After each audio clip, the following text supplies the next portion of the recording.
Tlahtoli yemiki, semihkak motzahua, nowian altepepa, intlanexilo, inkixowaya, inyetla mawisolo oxetica, inmochi mani iwanyoli intlaltikpak. Las lenguas perdidas, el legado de los pueblos olvidados.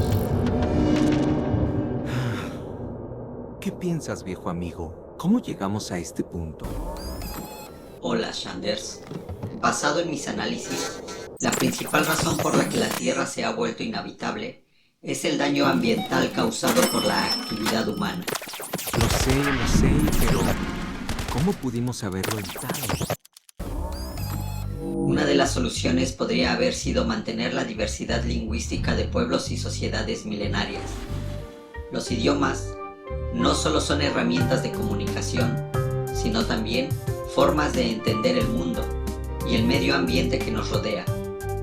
Si hubiéramos comprendido y valorado a tiempo sus visiones respecto al medio que nos rodea, habríamos podido adaptar muchas de sus prácticas sostenibles a nuestras necesidades. ¡Wow! Nunca lo hubiera pensado de esa manera. Si hubiéramos aprendido de ellos, podríamos haber orientado el desarrollo tecnológico en favor de la vida y no en contra de ella como se hizo.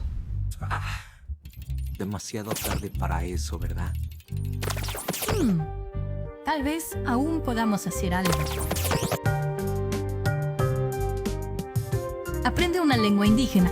Crecerás tú y contribuirás a que la vida y diversidad también lo haga. Los pueblos indígenas son los mejores gestores de la naturaleza y mantienen el equilibrio ecológico.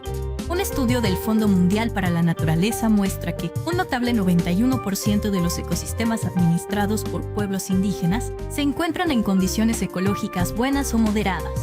A pesar de los constantes ataques y presiones con las que lidian los pueblos indígenas desde la marginalidad, el estado de conservación de sus tierras tiene un valor ecosistémico notable actualmente.